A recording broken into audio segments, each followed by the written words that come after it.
This quick video is about how to reset your Safari browser on any iPhone. Okay, let's see that.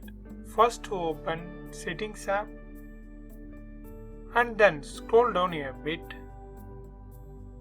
and open Safari and scroll it to the end and tap Advanced. Then click on Website Data. Now click Remove all website data. Remove now.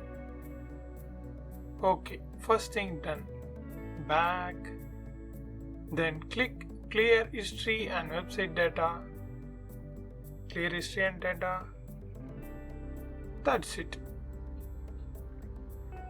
Now you can see your Safari app looks like new. I hope this video helps. If it really helps, means subscribe and share this video with your friends and neighbors. Thanks for watching.